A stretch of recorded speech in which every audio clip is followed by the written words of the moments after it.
નમસ્કાર વિશ્વાસભાઈ the Shyam show આપણી ચેનલમાં આપણા આજના શરૂઆતના પોડકાસ્ટમાં તમારું હાર્દિક સ્વાગત છે.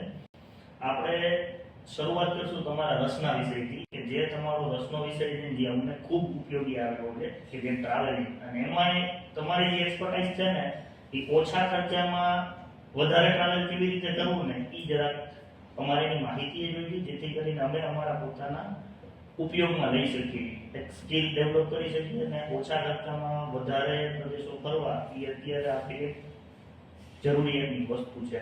જેથી કરીને એના વિશે જરાક જણાવશો? પહેલાં તો ખૂબ ખૂબ અભિનંદન તમને તમારા નવી ચેનલ ચાલુ કરી. તમે જે વિષય કીધો ટ્રાવેલિંગનો કે ઓછા પૈસે આપણે વધારે કેટલું ફરી શકીએ, તેના તો ઘણા બધા રસ્તા છે. ઓછા પૈસે એટલે એમાં એવું નથી કે ખર્ચો ન કરો, પણ આપણે ક્યાં પૈસા બચાવી શકીએ તો એ એક આપણે ધ્યાનમાં રાખીએ કે આપણે ક્યાં પૈસા બચાવી શકીએ. હવે જેમ કે ટ્રાવેલિંગ તમે કરો છો તો તમે પહેલે એવું હોય કે તમે પ્રિફર કરો છો કે હું એસી બસમાં જ જઈશ, અથવા થર્ડ એસી સેકન્ડ એસી કરાવીશ, તો તમે એવું ટ્રાવેલિંગ જ કરવું છે, તમારે અનુભવ જ કરવો છે ને કંઈ શીખવું છે, તો મારા વિચાર પણ આવે કે તમે જનરલ બને તો જનરલ અથવા સ્લીપરમાં તમે મુસાફરી કરો તો જે એકચ્યુઅલ જે ભારતનું જે સંસ્કૃતિ છે, જે કલ્ચર છે, જે લોકો છે, જે શું અનુભવે છે, તો એ તમને બધું જનરલમાં ને સ્લીપરમાં ખબર પડશે. એસીમાં તો એવું થઈ જશે કે બધા પોતપોતાની રીતે મોબાઈલ લઈને બેઠા હશે, લેપટોપ લઈને, હા બસ વર્ક કલ્ચર જેવું થઈ જશે કે ભાઈ ડબ્બાની અંદર બંધ થઈ જાય, પોતપોતાનું કામ કરી રાખે. તો એ એક તમે ત્યાં પૈસા બચાવી શકો છો. બીજું એ કે કોઈ પણ તમે માની લો ધાર્મિક સ્થળે જાઓ છો તો હોટલની બદલે તમે ધર્મશાળામાં પણ રોકાઈ શકો છો. અને માની લો તમારે જો ધર્મશાળામાં જ રોકાવો છો અને ધાર્મિક સ્થળે જાઓ છો તો હું તો એમ કહું છું કે તો કોઈ આશ્રમ છે એની મુલાકાત લેવો. આશ્રમમાં રહેવાનો મોકો મળે તો ત્યાંના સાધુ સંત, ત્યાંનું જનજીવન કેવી રીતે એ લોકો વિચારે છે, કેવી રીતે ત્યાંનો આજુબાજુનો સમાજ કેવી રીતે વિચારે છે, તો તમને એક જાણવા મળશે. અને આશ્રમમાં રહ્યો તો ત્યાંની એક તો કોમન વાત એ છે કે તમને જમાડ્યા વગર ન મોકલે. એક આપણી સંસ્કૃતિમાં એવું છે કે તમે કોઈ પણ આશ્રમમાં રહ્યો છો તો એ તમને જમાડ્યા વગર નહીં મોકલે. ભલે ત્યાં જમવાનું નહીં હોય, પણ ત્યાંના કોઈ સમાજના કોઈ એવું વ્યક્તિ હોય કે ત્યાં રોજ રોજ આવતા હોય, અથવા ત્યાં પૂજારી હોય, ત્યાં કોઈ બાપુ સાધુ મહાત્મા સંત હોય, તો એ તમને એમ કહેશે કે પ્રસાદી છે તો આ છોરા લઈને જાય. એ આપણો કલ્ચર, ગુજરાત અને સૌરાષ્ટ્રનું કલ્ચર એવું છે કે તમને કોઈ ક્યાંય જાવ તો તમને જમાડ્યા વગર ના મોકલે, તો તમારે એમાં પૈસા બચત થઈ શકે એવું છે. અતિથિ દેવો ભવ જેવું થઈ જાય. અને બને એટલું તમે જો ડિસ્ટન્સ બહુ લાંબુ છે, બરાબર છે, તો તમે શું કહેવાય રિક્ષા કરો અથવા એવું કરો, ટ્રાન્સપોર્ટ કરો. હા, એના કરતાં તમે ચાલીને જઈ શકાય એટલું હોય તો તમે ચાલીને જાઓ. Approximate 5-10 kilometre. હા, તો તમે જનરલ બોડી હોય ચાલી શકે. હા, તો તમારે આપણી જનરેશનની વાત કરીએ. હા, તો તમારે શું એક્સરસાઇઝ એટલી થશે અને તમને જે મહેસૂસ ફીલ કરવા ગયા છો ત્યાંનું નેચર, યસ, તો એ તમે ફીલ કરી શકશો. અને એ તમે એક વિષય તમારો મને બહુ સરસ લાગ્યો કે જે ટ્રાવેલિંગ કરવાથી પર્સનાલિટીમાં જે ચેન્જીસ આવે ને કોઈ વર્કશોપથી તેનાથી નથી આવતા, અથવા એના કરતાં બહુ વધારે ડ્રાસ્ટિકલી ચેન્જ આવે છે. એ મેં મારી પોતાની જાતમાં અનુભવ કર્યો. અને એ જ વસ્તુ છે કે જેમ ખાન સરનો પોડકાસ્ટમાં જોયો ને એમાં એક વાત કહી દીધી કે જે અહીંયા બહુ ડોન થઈને ફરતો હોય ને બેફામ ગાડી હલાવતો હોય ને એ દુબઈ ફરવા જાય ને અહીંયા એક લિમિટમાં જ હલાવે. એટલે કેમ કે તમે ત્યાં જાઓ ને તેના જેવો થઈને જ રહેવું પડે. નકર તમારા ઇન્ડિયામાં નિયમ છે એ તોડવા માટે બને છે, ત્યાં નિયમ છે એ પાળવા માટે બને છે. કેવું એ લોકોનું માનસિકતાનું કેવું છે. એટલે કે આ પર્સનાલિટી ચેન્જ જે તમારામાં જે આવ્યા થોડા જે ગુણોના ગુણાંકનમાં વધારો થયો એ જરાક કયો કે કયા પર્સનાલિટી ચેન્જ આવ્યા કે જે તમારી પહેલા પર્સનાલિટી શું હતી અને હવે ટ્રાવેલિંગ વર્કશોપ કર્યું છે અને એમાં એક ટ્રાવેલિંગ એક્સપિરિયન્સ ખરાબમાં ખરાબ અને સારામાં સારા બે. ખરાબમાં ખરાબ તો ન કહી શકાય, પણ એમાંથી ઘણું બધું શીખવા મળ્યું એવું કહી શકાય. પાર્ટ ઓફ લાઈફ છે. હા, એટલે તમે વાત કરી કે મારા તો ઘણા બધા ચેન્જીસ આવ્યા છે ટ્રાવેલિંગથી. અને મેન તો મેં મારા જીવનમાં ટ્રાવેલિંગમાંથી એ શીખ્યું છે કે તમે જેટલું જતું કરશો, યસ, લેટ ઇટ બી. હા, તો એ તમારા જીવનમાં સૌથી ઉપયોગી વસ્તુ છે કે કોઈ પણ વસ્તુ તમે પકડી ન રાખો. એ કોઈ પણ વસ્તુ હોય કે વ્યક્તિ માત્ર કોઈ પણ વસ્તુ, તમે કોઈ પણ વસ્તુને તમે પકડી રાખો, હવે તમે હવે માની લો કોઈ પણ એક્ઝામ્પલ લે કે તમને એવું છે કે ના ભાઈ મને આ તો જોશે, આ તો જોશે, એ એક એવો શબ્દ છે, આ એક બરાબર. હા, કે ઈ તમે પૂરા કર્યો હોય કે ભાઈ તમે ક્યાં જાઓ તો મને હોટલ તો જોશે જો, એના વગર હું નહીં રહી શકું, મને ધર્મશાળા તો જોશે જો, તો તમે હું એવું માનું છું, મારું એવું માનવું છે બરાબર છે કે તો તમે ટ્રાવેલિંગ તમારે ન કરવું જોઈએ. એકચ્યુઅલી કલ્ચર એકચ્યુઅલી મને આના વગરની હા બસ ઈ છે ને, ઈ તમે જ્યાં સુધી નહીં કરશો ને ત્યાં સુધી તમે, હું એમ કહું તમે ટ્રાવેલિંગ ને લાયક નથી, હું એવું માનું. કેમ કે તમે હવે એમાં માની લો તમે કદાચ પ્લાનિંગ બનાવી જાવ કે હા હોટલ બુકિંગ કરી લીધું આ બુકિંગ, તો ઈ તમારું ટ્રાવેલિંગ નથી, ઈ તમારું પ્લાન છે અને તમે પ્લાન ને ફોલો કરો છો. તમે હા ટ્રાવેલિંગ એટલે શું કે જે અનએક્સપેક્ટેડ બધું થાય છે, અનઓર્ગેનાઇઝ અનએક્સપેક્ટેડ ગમે ત્યાંથી ગમે એને ટ્રાવેલિંગ કહેવાય. બરાબર, અત્યારે માણસો બુકિંગ ને કરાવીને જાય છે, હું મારું એવું માનું છું કે ઈ ન કરાવું ને તમને જે પછી કરાવ્યા વગર તમને જે અનુભવ એ તમારા લાઈફના સાચા અનુભવ છે. 100%. કેમ કે તમે અનુભવ પ્લાન કરીને ગયા એટલે તમારે પ્લાન પ્રમાણે જવું પડે, કેમ કે તમે પહેલેથી પૈસા એમાં નાખી દીધા. બરાબર, તમે પૈસા એમાં વેડફી નાખ્યો છે, વેડફો તો નથી, તમે પૈસા રોકી દીધો. હવે તમે માને 5000 રૂપિયા એટલે તમને મગજમાં શું આવ્યું 5000 મેં રૂપિયા એટલે મારા 5000 નો પૂરેપૂરો ઉપયોગ કરો, વસૂલ કરવાની એટલે તમારું મગજ ક્યાં જાય? ગુજરાતી mindset તો પેલા વસૂલ કરવા ઊભું છે. તો હું એમ કહું તમે પ્લાનિંગ સાથે ન જાઓ. પ્લાનિંગ કેવી હોવી જોઈએ કે ભાઈ હું અહીંથી જાઉં છું તો ભાઈ રિટર્ન અહીંથી જાઉં છું તો બસ ગયા નહીં છે, ટ્રાવેલિંગ ના ઓપ્શન ગયા એટલે મીન્સ ટ્રાન્સપોર્ટ ના ઓપ્શન ગયા, એ તમારું નક્કી હોવું જોઈએ કે હું રિટર્નમાં માની લો બસ નથી મળતી તો કોઈ બીજું કોઈ વાહન મળી જશે કે નહીં, હું રિટર્ન નહીં આવી શકતો તો શું થશે, હું ક્યાં રહીશ, અને કાંઈ નથી થતું તો તમે શું કરશો? મેન તો એ ઓપ્શન છે તમારી ભાઈ, એ તમારી ભાઈ હોવું જોઈએ કે ભાઈ તમે કાંઈ નથી કરી શકતા તો તમે શું કરી શકશો. માની તમે અમુક એવી જગ્યાએ કે જંગલમાં ગયા, હવે માની લો હાલતા તમે બોટે ચડી ગયા, તમે માની લો રાત્રે બહાર નીકળ્યા, રાત્રે તમને કાંઈ વાહન નહીં મળે તો તમે તો કોઈને ફોન કરીને બોલાવી નહીં આપો ભાઈ આવી જાવ તો તેડવા, રિમોટ લોકેશનમાં તો બરાબર, તો તમે ત્યાં કેવી રીતે સર્વાઈવ કરશો? બરાબર, તો તમે તો તમારી સૌથી મોટી સ્કિલ છે સર્વાઈવ કેવી રીતે કરવું. એવું અત્યારે એક કોટ છે સર્વાઈવ ઓફ ધી ફિટેસ્ટ, બરાબર, કે જે ફિટ હશે એ પોતાની જાતને બધાની વચ્ચે શું કે સાબિત કરીએ કે એ સર્વાઈવ કરીએ છે. તો એ વસ્તુ ટ્રાવેલિંગમાં લાગુ પડે તમને કે ઓછામાં ઓછા પૈસા તમે કહો તો ઓર્ગેનાઇઝ ન કરો, મેઇનલી તમે ઓર્ગેનાઇઝ ન કરો. પર્સનાલિટી ચેન્જીસ માટે આ વધારે કામ કરે છે, આ અનુભવ માટે કામ અને બસ સૌથી મોટો એ ચેન્જીસ તો એ આવશે કે તમારી પાસે કાંઈ નહીં હોય ને તમે કેવી રીતે જીવી શકશો ને, એ સૌથી મોટો ચેન્જીસ હશે. નેગોશિએશન સ્કિલ આવી જાય. હા, નેગોશિએશન સ્કિલ આવી જશે, તમે જીવી શકશો. અને માની લો તમને બે ટાઈમ ભોજન નહીં મળે, એ જે તમારી સહન શક્તિ છે ને, તમારે જે સહન કરવું પડતું હશે ને, એ સૌથી મેઇન વાત છે. અત્યારે માણસો અત્યારની જનરેશનમાં સહન શક્તિ પેશન્સ નામની વસ્તુ નથી. કાતારત ઉપર થઈ જશે, કાતારત ભાવુક થઈ જશે, હાઈપર એક્ટિવ થાય અને રિએક્શન તરત જ રિએક્શન. એવું ન હોવું જોઈએ. તમે પેલા શું બોલે છે સામેવાળો શું ફીલ કરાવે તમે સાંભળો, વિચારો, ઈ શું વિચારે, પછી તમે રિએક્શન આપો. તો તમે ટ્રાવેલિંગ કરશો તો એ તમારો સૌથી મોટો ચેન્જ છે, તમારા સહન શક્તિ બહુ થઈ જાય. મેં મારા જીવનમાં હું એક અનુભવ કહું છું, બરાબર છે, કે અમુક વ્યક્તિઓને જ ખબર છે, તમે આ તો અત્યારે મને બોલાવી એટલે હું કહું છું કે હું 2013 કે 14 ના 2014 કે 15 ના ટાઈમમાં હું આવી રીતે ઘરેથી વયો ગયો. વાહ. બરાબર. એમાં એવું એમાં એવું ઘરે મને બહુ માર્યો તો, ખીજાણા જેવું બધું કર્યું. નાના હતા બહુ તોફાની હતો, મારી બહુ રાવ હતી, બરાબર.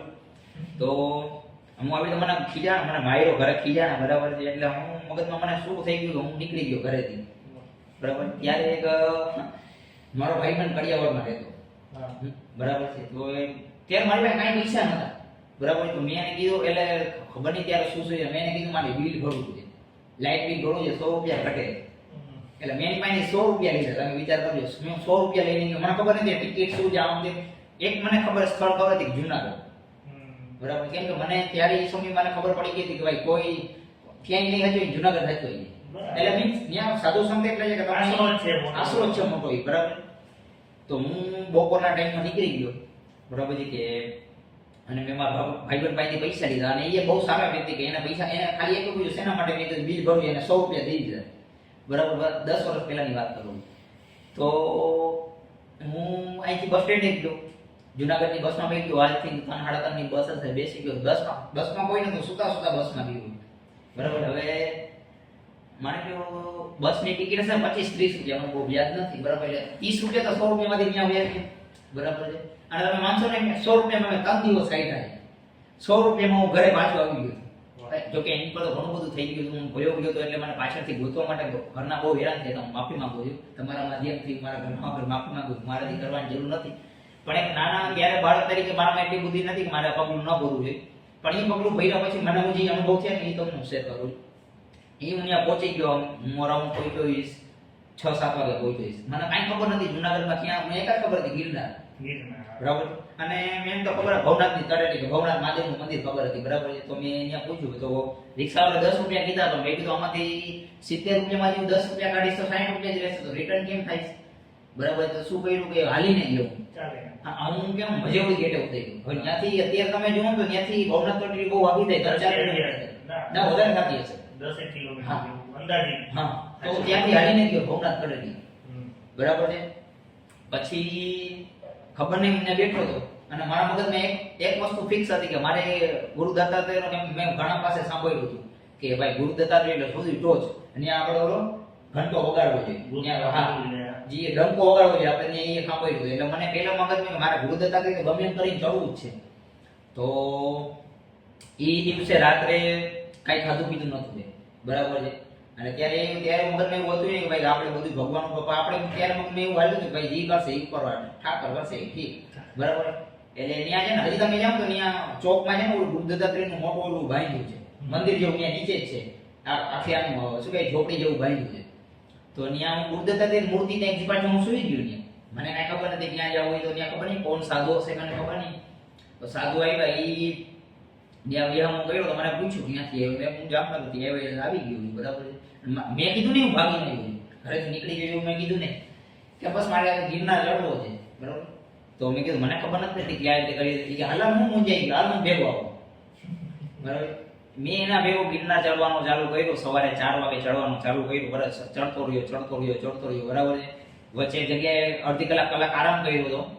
પછી અંબાજી આવી એમાં દર્શન કર્યા. અને ત્યારે કદાચ શિયાળો કે ચોમાસું જ હતું, શિયાળો જ હશે એટલે ઝાકળથી ભીંજાઈ જાય, નાહવાની જરૂર નથી એટલે એ તો ભગવાન નવડાવી દીધા. આપણે ચડી ગયા, ગુરુ દત્તાત્રેય દર્શને કર્યા. પછી રિટર્નમાં એક આશ્રમ આવે છે, ત્યાં જમવાનું ચાલુ હોય છે. હા, રીતે ઉતરતા.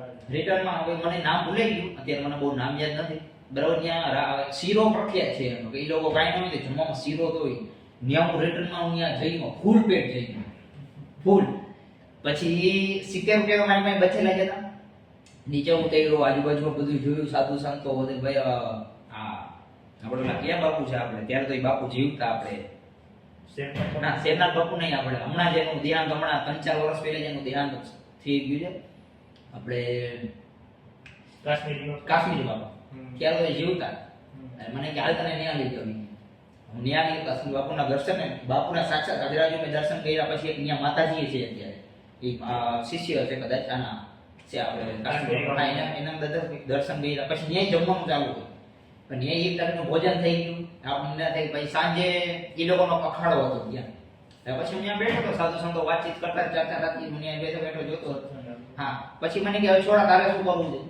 ઈ જતા હતા ઉજ્જૈન મહાકાલ મંદિરે, એટલે ઈ હાલ મારા ભેગો. એટલે જો એના ભેગો ગયો તો હું તમારી વચ્ચે અત્યારે ના બેઠો, સાધુ જ હતો. પણ ઘરે માનતા લઈ લીધી હશે આટલી બધી. પછી મને ખબર પડી કે મારા ઘરના કેટલી બધી માનતા લઈ દીધી. અને મેન માનતા તો એ કે મારા ભાઈ અહીંથી સપડાની માનતા લઈ લીધી, હાલી જવાનું. એટલે એ માનતા લઈ લઈએ, ઈશ્વરને પાછું બોલાવવું પડે મને. એટલે મારા મનમાં ના મારે નથી આવવું, બરાબર. 2 દિવસ ત્યાં કાઢ્યા. પછી ત્રીજા દિવસે બસ સ્ટેન્ડે ગયો એવી રીતે. તો ત્રીજા દિવસે હું હાલીને ગયો બસ સ્ટેન્ડે, કેમ કે 10-20 રૂપિયા ઘટે તો રિટર્ન કેમ પહોંચે. મારા મગજમાં રિટર્ન કેમ જઈશ, ટિકિટ વગર તો બેરવાનું જે હોય. એટલે હવે ટિકિટ નો મૂલ્ય 50 રૂપિયા 60 રૂપિયા, બરાબર. હવે એટલો તો પૈસા હતા નહીં મારી પાસે કે 70 રૂપિયા હતા, બરાબર. 10-20 રૂપિયા મેં મંદિરમાં મૂક્યા હતા. આપણે ત્યાં પહેરીવા જાય તો કાંઈ ને કાંઈ આપણે મંદિરમાં મૂકવું પડે, બરાબર. આપણી પાસે હોય એટલા તો આપણે દાન દક્ષિણા આપણે થઈ, બરાબર. એવું વિચાર ના કર્યો પછી શું કરશે આપણે. તો તમે માનજો મેં બસ સ્ટેન્ડે 4-5 કલાક કાઢી. જીપ બસ આવીને એને ભાડું પૂછ્યું, ભાડું શું છે ભાઈ? કંડક્ટરને પૂછ્યું ભાડું તો કે 40 રૂપિયા 50 રૂપિયા. ઓહ, મેં બેઠા તો પૈસા નથી. 4-5 કલાક ફરી પાછું ભવનાથ ટીમ આવી ગયું. કેમ કે પછી ત્યાં હા પછી ત્યાંથી બસ સ્ટેન્ડ હું રેલવે સ્ટેશન ગયો ભાઈ. હા, ટ્રેનની ટિકિટ તો 25 રૂપિયા. હો, મેં કહું આ પોસાશે આપણે. એટલે પણ ટ્રેન વહી ગઈ હતી. બીજા દિવસે જ મેં આવતો 2 દિવસ કાઢ્યા. પછી ભાઈ ભવનાથ ટીમમાં રાત કાઢી. ત્રીજા દિવસે સવારે ગયો, બરાબર. અને એ સવારે કેવું કે 25 રૂપિયા રાજકોટ સુધીની ટિકિટ હતી. ત્યાંથી ટ્રેન બદલવી પડે. ત્યાંથી ટ્રેન બદલવી પડે. તો ત્યાંથી મેં વળી 10 કે 15 રૂપિયા ત્યારે ટિકિટ આપી લોકલની. તો ત્યારે મેં ટિકિટ બદલી પછી હું જામનગર આવ્યો. અને ત્યારે ઈ ભગવાનની કૃપા, જે વ્યક્તિ મને સ્વરૂપ આપ્યો ને મારા મિત્ર આપ્યા હતા, ઈ હું ત્યાંથી રિક્ષા બેઠો 10 રૂપિયા છેલ્લે મારી પાસે હોય હતા. બરાબર છે. હું રિક્ષામાં બેઠો અને અંબર ચોકડીએ ઉતરી ગયો. હવે જેને મને 100 રૂપિયા આપ્યા હતા ને એ જ મિત્ર ત્યાં ઊભો હતો. હું રિક્ષામાંથી ઉભો રહીને એને તરત પકડી લીધો. તો ક્યાં વયો ગયો તરત આખો બધે તને ગોતે આવ ને તેમને. કેમ કે એ બધાને ખબર હતી કે કલ્યાણ મારો મિત્ર એની ઘરે જતો. એટલે બધા એની એની બીજાને હેરાન કર્યો મારા. એટલે હેરાન એટલે એને બહુ પૂછ્યું ભાઈ કે ક્યાં મોકલી દીધું મારા છોકરાને આમ ને તેમને. અને પૈસા આપ્યો એટલે વધારે ડાઉટ એટલે વધારે ડાઉટ થાય. તો ભગવાને એના જાતે મને મારા ઘરે પહોંચાડ્યો. હા, પણ આ સમય મને એટલી ખબર પડી કે તમારી પાસે કદાચ 0 પૈસા હોય ને બરાબર તો ઈશ્વર તમને ક્યાંય અટકવા ન દે. બોલાવા હોય ને સાચી નિયત ટેન્શન થી આવે જાય. અને એ અસમમાં એ અનુભવથી મને એ ખબર પડી કે પેલી વસ્તુ ઈ કે મને જે સહન શક્તિ આવી ને એ મને ત્યાંથી સહન શક્તિ આવી. પેલા મારામાં સહન શક્તિ નથી. કઈ બાબતે સહન શક્તિ? કોઈ પણ બાબત નહીં કે ફિઝિકલી, હા. મેન્ટલી, ઇમોશનલી કયા લેવલમાં તમને વાત? જો ઇમોશનલ એટલે હું વયો ગયો તો તંદી હતી. પહેલી વાર કોઈ દી નતો રહ્યો. ઘરમાં રહેવું એટલે ઇમોશનલ તંદી, બ્રેકડાઉન. હા, એટલે ઇમોશનલી એક ટૂટ્યો ને આની હું ટૂટ્યો. બીજી વસ્તુ એ કે બે ટાઈમ જમવાનું મળ્યું, એક દોઢ દિવસ સુધી જમવાનું મળ્યું. હવે જે કુદરત દે ખાઈ લેવાનું. અમે તો કાંઈ ભાજી તો કઈ રેસ્ટોરન્ટમાં જઈ નથી ખાવા માટે બરાબર. તો એક સૌ ને આવ્યું કાંઈ વાંધો નહીં. તમને કદાચ 2 દિવસ સુધી જમવાનું મળે ને તો કાંઈ થશે નહીં. તમે સરવાળે થઈ જાય. અને વગર પૈસે તમે શું મને કીધું સાધુ કે ભાઈ તારે કેટલા પૈસા જોઈએ? જ્યારે 20 રૂપિયા 30 રૂપિયા બના માર નથી જોતા. મારામાંથી હું એટલામાં જ રોડવીશ ઇન્ડિપેન્ડન્ટ. ઇન્ડિપેન્ડન્ટ. હા, તો તમે તમારી પાસે કેટલું એ એક તો મારી પાસે શક્તિ આવી બરાબર. અને બીજી વસ્તુ એ કે એક તો કૃપા જ કહેવાય કે તમે 100 રૂપિયામાં તમે જુનાગઢથી ઘરે પહોંચી ગયા. અને એમાં ગ્રેટિટ્યુડ આપણે ધરાવ્યા કરી. ધરાવ્યા કરી. દાને દીધું દાને, એ એક હા. વસ્તુ છે. એ એક મોટી વસ્તુ છે. હવે પછી આપણે આપણી ચર્ચાને થોડી સેટ કરીએ, લઈ જઈએ તમારા બીજા રસના વિષય ઉપર જે છે જીઓપોલિટિકલ રીતે. હવે આમાં તમે મુક્ત જો કે તમારો જે એરિયા બહુ સારો એવો લાગતો હોય તમને, અને પછી એક આ નાનકડી ક્વેરી મારી છે મારા મનમાં બેસેલી છે એ હું તમને શેર કરીશ. પણ જીઓપોલિટિકલ રીતે તમે મુક્તપણે ચર્ચા કરો જેથી કરીને અમારી સમજણ પણ એ દિશામાં વધે કે જેથી કરીને અમારે એ વિષય શું કામ એમ લેવો જોઈએ. મેજોરિટી કલ્ચર મારા ગ્રુપમાં માની લે કે 100 લોકો હશે તો 100 માંથી 70-80 લોકો કદાચ જીઓપોલિટિકલ રીતે વિચારના થિંકિંગ લેવલના નથી. એટલે આ સબ્જેક્ટ મેં અત્યારે તમારી સામે રજૂ કર્યો છે. તેના વિશે જરાક જણાવો અને આપણે પણ નોલેજ એક્સચેન્જ કરીએ. જીઓપોલિટિક્સની વાત કરી છે તો જીઓપોલિટિક્સ તો હમણાં તો એવું છે કે આ બધું તો સોશિયલ મીડિયા આવ્યા પછી બધી ફેમસ થયું છે. 100%. બરાબર છે. અને એમાં 2014-15 પછી તો બધું કેમ કે એ પછી ઇન્સ્ટાગ્રામ ને બધું ચલણ વધી ગયું છે. બરાબર. એટલે ડિજિટલ જે ક્રાંતિ 2014-15 થી પછી જે આવી છે એકચ્યુઅલીમાં પહેલા ફોન તો હતા, પહેલા હું એન્ડ્રોઈડ ને બધા હતા, પણ એમાં પેલા એવું હતું કે આપણે 1 GB મહિનાનું કરાવતા. ઈઝી ટચ પોઈન્ટ નહોતા. બરાબર. પણ હવે તો ઈ રેગ્યુલર તમે રેગ્યુલર માણસો 1.5 GB તો આરામથી વાપરી નાખી. એટલે ઈ એક નેટનો જે પ્રોબ્લેમ એ સોલ્વ થઈ ગયો. અને તમે જે વાત કરી અમે એમાં એવું છે કે હવે રસનો વિષય એટલે આપણે જોઈએ કે આપણા સુધી હવે વિષયો પહોંચવા માંડ્યા છે. અને આપણે પણ વિષયો સુધી પહોંચે. પહોંચવા. હા, એટલે એક રસનો વિષય તો છે જીઓપોલિટિક્સ. અને જીઓપોલિટિક્સમાં તો ઘણા બધા વિષય છે. અત્યારે તમે હાલમાં જુઓ છો કે ઇઝરાયલ શું કે રશિયા યુક્રેનનું યુદ્ધ તો ચાલુ જ છે. બરાબર. ઓછામાં ઓછા એને 2.5-3 વર્ષ તો થશે જ. બરાબર છે. અને હાલમાં હમણાં જે રિસેન્ટલી તમને ખબર જ હશે કે ભાઈ સીઝફાયર થયું છે આપણે આની શું કહેવાય ઇઝરાયલ અને ઈરાન વચ્ચે. અને આપણું ઓપરેશન સિંદૂર તો બધાને ખબર જ છે. બરાબર છે. તો આપણે ઓપરેશન સિંદૂર કર્યું એ તો બેસ્ટ જ છે. બરાબર છે. અને આપણે જે આર્મ ફોર્સિસ જે છે એ એની જે સૂર્ય શક્તિની જે આપણે જે દુનિયા સામે રાખી છે કે ભાઈ ભારત કોઈથી કમ નથી. ના 100%. બરાબર છે. અમારે તમને કોઈને દબાવવા નથી. બરાબર છે. પણ અમે દબાવશી નહીં કોઈથી. અત્યારે ભારતનો મેસેજ દુનિયાને એવો છે કે અમે કોઈથી દબાવશી નહીં, અમે કોઈને દબાવશું નહીં. આપણે ન્યુટ્રલ જ છીએ. હા, આપણે અમે બરાબર અમે આંખ ઉપાડીને નહીં જોઈએ, આંખ નીચે રાખીને નહીં જોઈએ. અમે તમારી આંખમાં આંખ નાખીને વાત કરશું. બરાબર. બરાબર છે. એટલે ભારત હવેથી સ્ટેન્ડ લીધું થયું છે કે ના ભાઈ અમારું સ્ટેન્ડ આ છે. અને એ બહુ સારો વિષય છે. અને એ લોકોને જીઓપોલિટિક્સનો વિષય તો ખબર જ હોવી જોઈએ. એને એટલી તો ખબર જ હોવી જોઈએ કે દુનિયા ભારત વિશે શું વિચારે છે.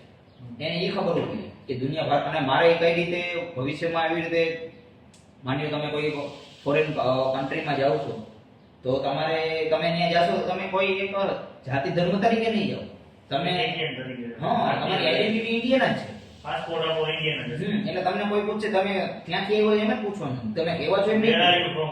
હા, એટલે તમે ઇન્ડિયન છો તો તમારે ત્યાં જઈને કેવી રીતે વર્તવું જોઈએ. ભારતીય સંસ્કૃતિ પ્રમાણે ત્યાં જઈને તમારે કેવી રીતે વર્તન કરવું જોઈએ. તો એ એક બહુ મોટો વિષય છે અને એના ઉપરથી તો બહુ ડીપ છે. બરાબર છે. તમે કેવી રીતે ભારત તમારે રિપ્રેઝન્ટ કેવી રીતે કરવું, કેમ કે આજે કોઈ પણ તમે જાય એવું જરૂરી નથી કે કોઈ ગવર્મેન્ટ બીજા દેશમાં જ આપણે ઓફિશિયલને મોકલે ને એ રિપ્રેઝન્ટ કરે એવું નથી. તમે ટુરિસ્ટ તરીકે જાઓ, સ્ટુડન્ટ તરીકે જાઓ, એમ્પ્લોય તરીકે જાઓ, તો એ તમે તમારા દેશ છે તમે ત્યાં રિપ્રેઝન્ટ જ કરો.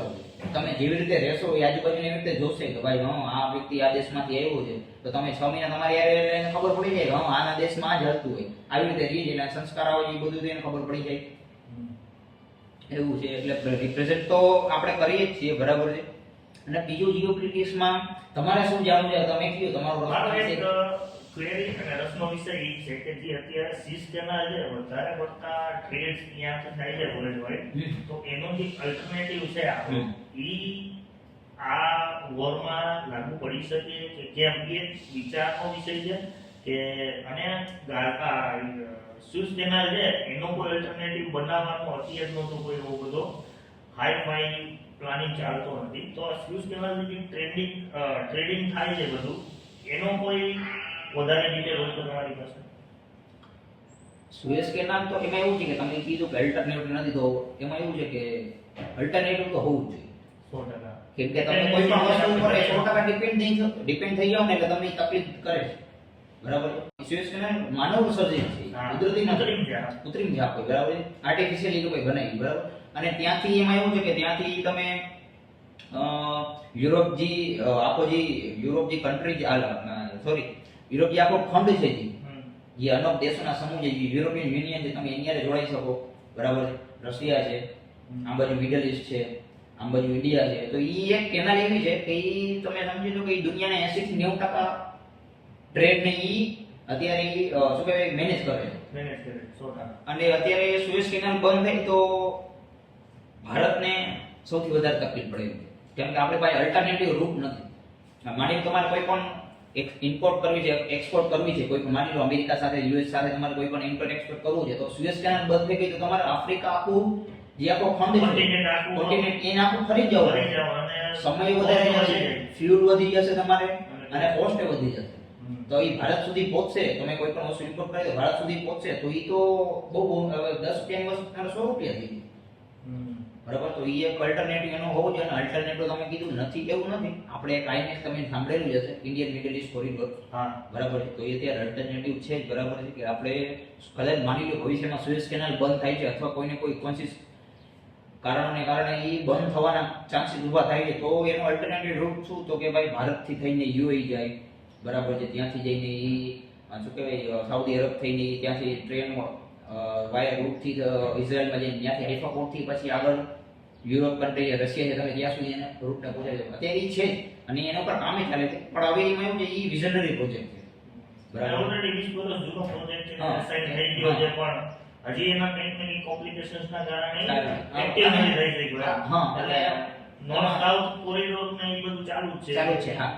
એમાં એવું છે કે એ આપણો જે કોરિડોર એક હતો આપણે શું કહેવાય નોર્થ સાઉથ કોરિડોર રશિયારી આપણે કોરિડોર, બરાબર. એ કોરિડોરનું આપણે જે એક નિર્માણ આપણે કર્યું હતું જે રીતે આપણે પાસ્ટમાં, તો હવે એમાં અત્યારે ઈરાન ઉપર તો સેન્કશન છે અત્યારે, બરાબર છે. એટલે તમારે એની યારે બહુ ઓછામાં ઓછું પ્રમાણમાં તમે ટ્રેડ કરી શકો, બરાબર છે. અને એ અમુક જ કન્ટ્રી એવા કરી શકે છે, બરાબર છે. હવે બીજા એવા કન્ટ્રીઓ તમારે પર સેન્કશન નાખીને એવું બધું થાય એટલે દુનિયા ઈરાન હારે કોઈ ટ્રેડ કરતું નથી. અને રશિયા ઉપર તો સૌથી વધારે અત્યારે સેન્કશન, કેમ કે યુક્રેન હારે યુદ્ધમાં અત્યારે ચાલુ છે. એટલે આપણો જે કોરિડોર હતો અત્યારે એ બંધ છે, બરાબર. તમે પાછલા બારણે ચાલુ કરી શકો, બરાબર, પણ એ દુનિયાનો ઉપયોગ ન કરી શકે. તમારે એવો રૂટનું નિર્માણ કરવું પડે કે જે દુનિયાનો ઉપયોગ વર્લ્ડવાઇડ એક્સેપ્ટન્સ હોય. હા, વર્લ્ડવાઇડ એક્સેપ્ટન્સ, ત્યારે જ એનો ઉપયોગમાં તમે આવી શકશે અને ત્યારે એમાંથી તમને અર્નિંગ વધારે થશે. અને કોસ્ટ ઘટી ગઈ એટલે ઓલમોસ્ટ આપણી અર્નિંગ વધી ગઈ સમજવું પડે છે આપણે. હા, બસ એમ. જેમ કે તમારો પહેલો વિષય હતો 500 રૂપિયામાં તમે 2 દિવસ રહી આવો, તો એ જી 3000 માં રહેતા હતા એ 500 રૂપિયામાં એ આપણી બચત જ છે. અર્નિંગ વધારવાની જરૂર નથી, કારણ કોસ્ટ ઓછી થઈ જાય તો માણસની લાઈફ અપલિફ્ટ થઈ શકે એમ.